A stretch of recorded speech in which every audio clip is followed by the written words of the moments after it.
પહેલાના સમયમાં માતાને ભૂવો બેજાતું જાત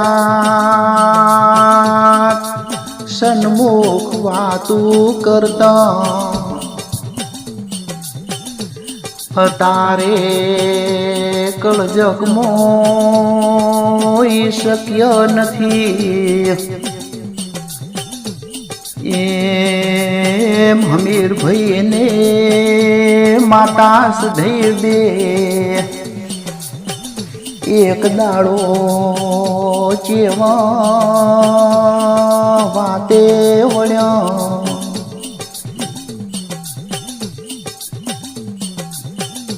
સધૈ માતા બોલ્યા કે ઓ હમીર હું ના મળી હોત તો જગતમાં હમીર તમારું નામ કોણ ગવરાવો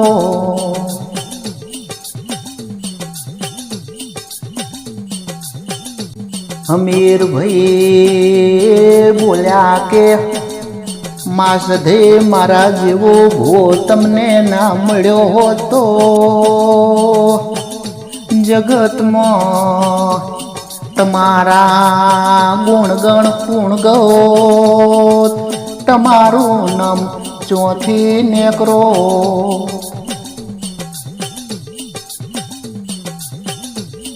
પણ કે દીકરા હા ભરને દેશ પરદેશ જાજે પણ કે હમીર બેટા તું પારકરમાં જાતો નહીં પારકરનો પોમલો વિજાગરો વહે છે પારકરની બીજાને કોઈ હજુ બુદ્ધિ પહોંચ્યું નહીં અને પહોંચવાનું નહીં એટલે બેટા તમે દેશ પરદેશ જાજુ પણ પારકરમાં જાતા નહીં પારકરનો પોમલો વિદાગરો તમને વર્તા જીવતા ઘરે આબા દેશે નહીં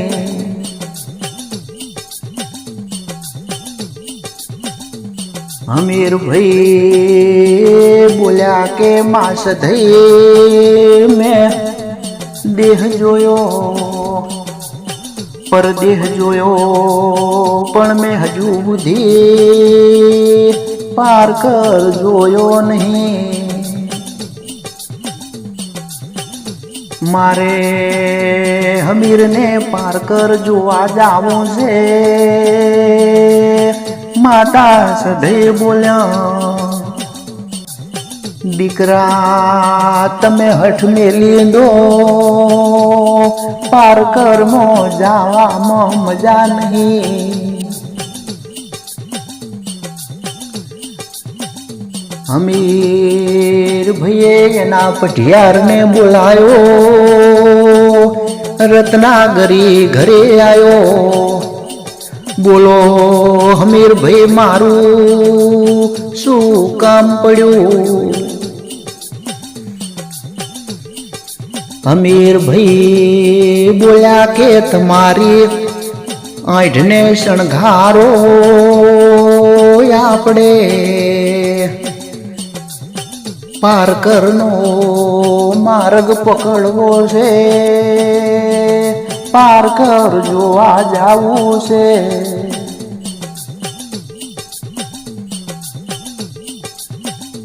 રત્નાગરી પઢિયાર બોલ્યો કે હમીર ભાઈ જો મને આપણી માં સધી દોઢ આલશે તો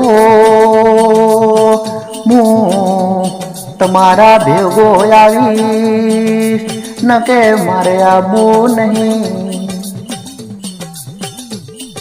પઢિયા રે પાઠ ઢાર્યો સધઈનો દોઢ જોયો સધઈએ રજા આલી નહીં.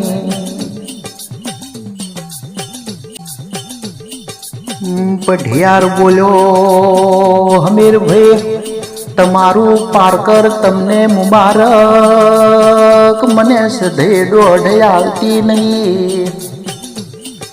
તમારે જાવું હોય તો તમે જાઓ હું આવીશ નહીં. અમીર ભાઈને રીહસડી ડેકલું ઝૂંટવીને લઈ લીધું. અમીર ભાઈ દોટ મારીને આઠ શણગારેલી હતી મોથે ચડી ગયા.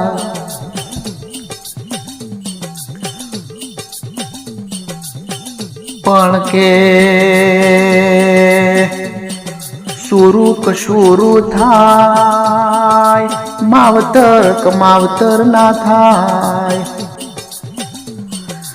માતા સધઈને જીવ બળ્યો કે લાઈને હમીરને અપશુકન કરું જો પાછો વળે તો. ગોમના ગોદરે જઈને કાબરી બલાડીનું રૂપ ધારણ કર્યું સધઈ આડ ઉતર્યા.